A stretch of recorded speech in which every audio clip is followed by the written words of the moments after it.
Happy 4th of July, everyone. I'm happy to be here today to have this conversation with you on the 249th anniversary of our nation, July 4th, 2025. Here we go. Yeah, I'm grateful to have lived in this amazing country, which is far from being a third world country, as old 47 has characterized us for the last, 10 years or so. Indeed, he is trying to get us there. I'll give him that. He and his numerous supplicants and sycophants are trying their best to wreck our institutions, the Constitution,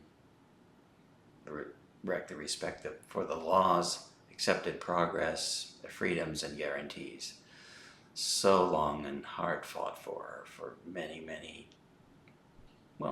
249 years to be exact. For most of us living in this great country, it seems like an amazing privilege and a place where you can freely express your ideas, assemble, protest, seek redress for grievances, pursue any kind of an education you want to, with freely available information that is not censored, vetted, suppressed, or eliminated. So we do have a lot to celebrate.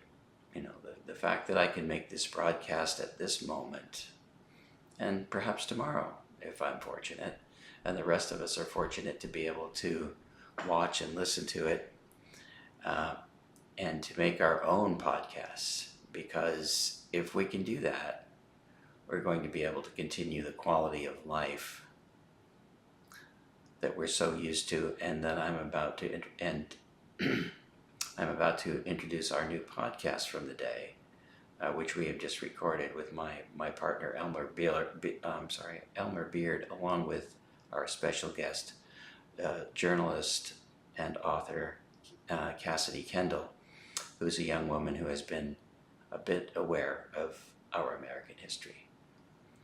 My comment is that sadly there are some big gaps in her awareness, and I'll confess some gaps in my own, because I think the quality of our education hasn't been as great as we'd like it to be, but certainly dismantling and destroying the Department of Education is not a solution to that.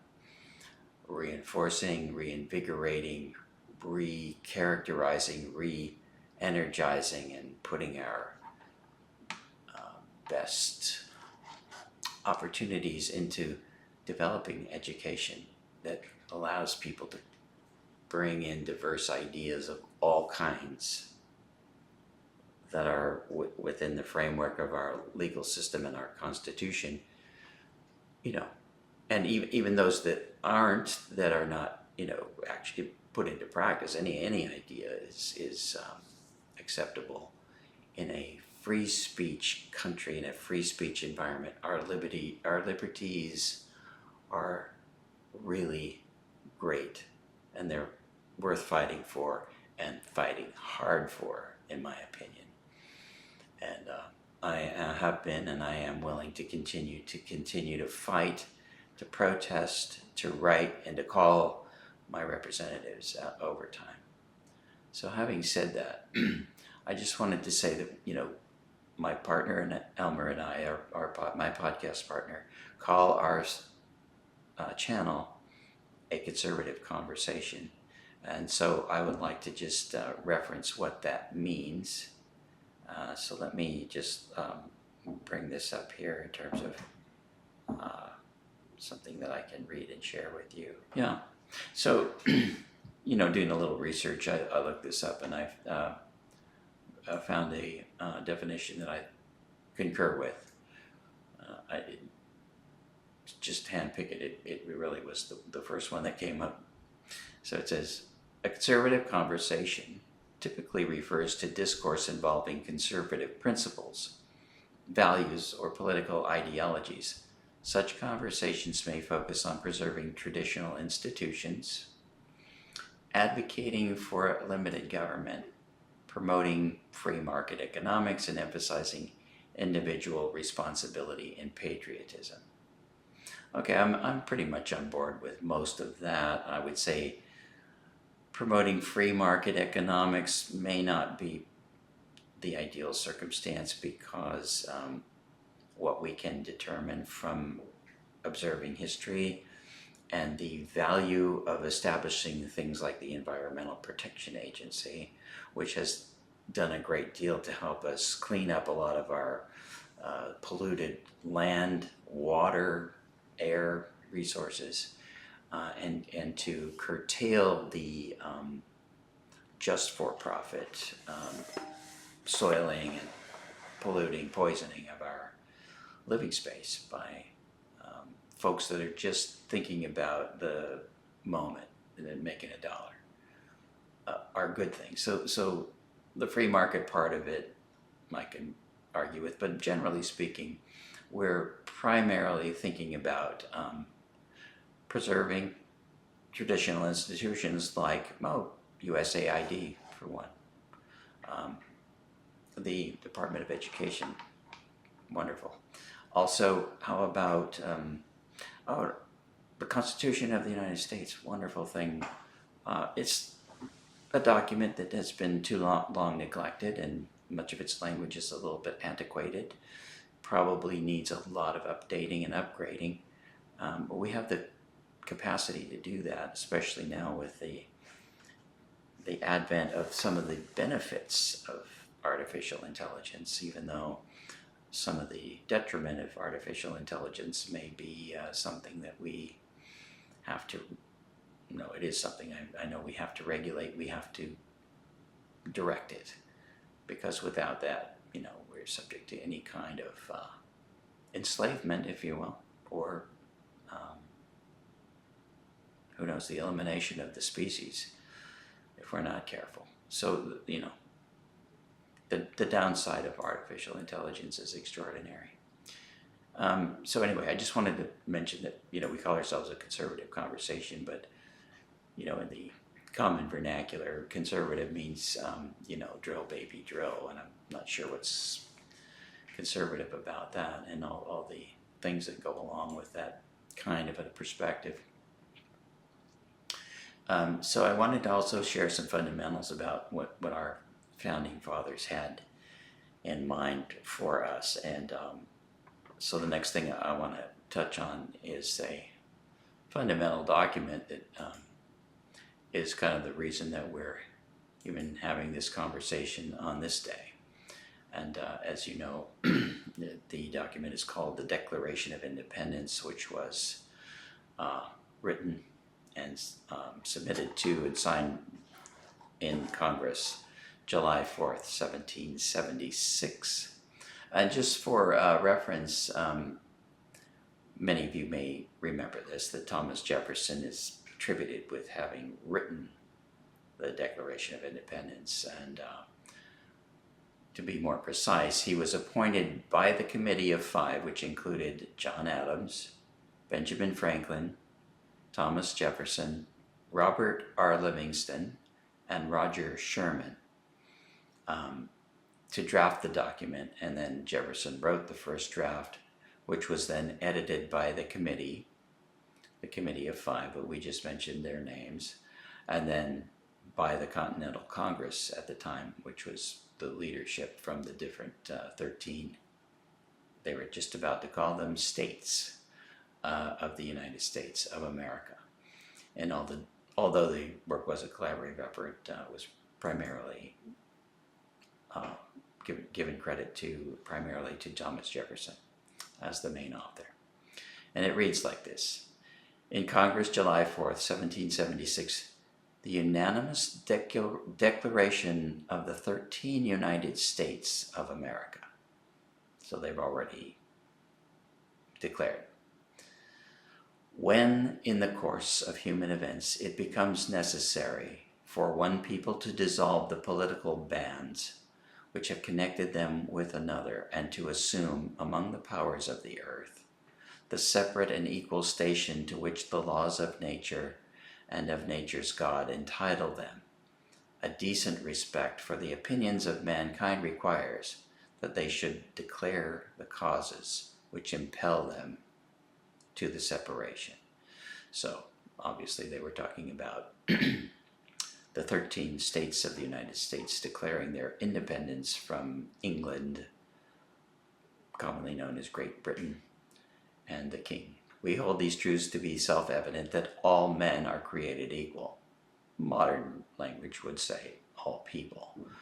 That they are endowed by their Creator with certain unalienable rights, that among these are life, liberty, and the pursuit of happiness. That to secure these rights, governments are instituted among men, deriving their just powers from the consent of the governed. Deriving their just powers from the consent of the governed. That's us. That whenever any form of government becomes destructive to these ends, it is the right of the people to alter or to abolish it. And I think this same sentiment in these almost precise words would easily apply to what we're faced with right now in our country, not being represented by a democratic government wherein our leaders are faithful to the Constitution and not to an individual. Unfortunately, we were subjected to a situation where people have sworn their allegiance to Donald J. Trump, and they will follow him to the grave, I guess, the ends of the earth, and give up whatever sense of self and well-being, dignity and honor and any kind of values that they may have once held. They're all gone now. They have to be, swearing an oath to one person. So here we go. So whenever any form of government becomes destructive to these ends, that life, liberty, and the pursuit of happiness, etc., and the government deriving its just powers from the governed, it goes on to say that is the right of the people to alter or to abolish it, and to institute new government, laying its foundation on such principles and organizing its powers in such form as to them shall seem most likely to affect their safety and happiness. Prudence indeed will dictate that governments long established should not be changed for light or transient causes, and accordingly all experience hath shown that mankind are more disposed to endure while evils are endurable than to right themselves by abolishing the forms to which they are accustomed. So, let's not get accustomed to being ruled by an autocrat. That's my recommendation. And I think we, the people, the big majority of Americans, are in line with what I'm saying. If that's not true, please feel free to make your comments and your arguments. So I will listen to you. Even if I don't agree, or if you have a better argument than the one I'm making, change my mind. But when a long train of abuses and usurpations pursuing invariably the same object evinces a design to reduce them, that's the people, under absolute despotism, it is their right, it is their duty to throw over such government and to provide new guards for their future security. Such has been the patient observance of these colonies, and such is now the necessity which constrains them, that means the people, to alter their former systems of government. The history of the present King of Great Britain is a history of repeated injuries and usurpations, all having in direct object the establishment of an absolute tyranny over these states. To prove this, the facts be submitted to a candid world. And then it does go on to state the issues that were compelling those folks to write the Declaration of Independence. So I did want to cover that. The next thing I'd like to mention is another fundamental document that is a outgrowth of the Declaration of Independence, which is our Constitution. So the Constitution of the United States is the supreme law of the United States, adopted on September the 17th, 1787, so that's 11 years after the Declaration of Independence, and then it was ratified on June 21st, 1788, so about almost 12 years after the Declaration of Independence. It is the foundation of the federal government and the framework of the United States system of government. And the first sentence of the Constitution of the United States, many of you, maybe who knows, have it memorized. It says, the first three words are, "We the people." We the people of the United States, in order to form a more perfect union, establish justice, ensure domestic tranquility, provide for the common defense, promote the general welfare, and secure the blessings of liberty to ourselves and our posterity, do ordain and establish this Constitution for the United States of America. We the people. That's where we're at the moment. Our institutions are drastically failing us. Fortunately, not total collapse yet, not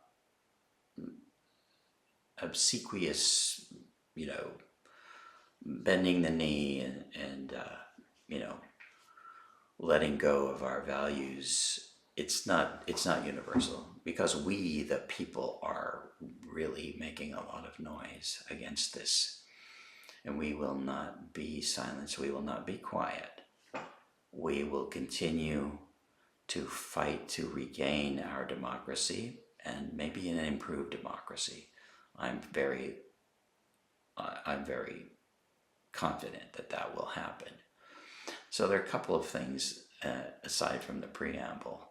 First of all, Section 1, all legislative powers herein granted shall be vested in a Congress of the United States, which shall consist of a Senate and a House of Representatives. A House of Representatives. Important attribute. All legislative powers herein granted shall be vested in a Congress of the United States, which shall include a Senate and a House of Representatives. I thought that was worth repeating because it doesn't mention anyone else. No president, no Supreme Court, just the Congress. So a very important piece of information. And then I would like to address a couple of other really salient and timely things before I get into our upcoming program. And it says here,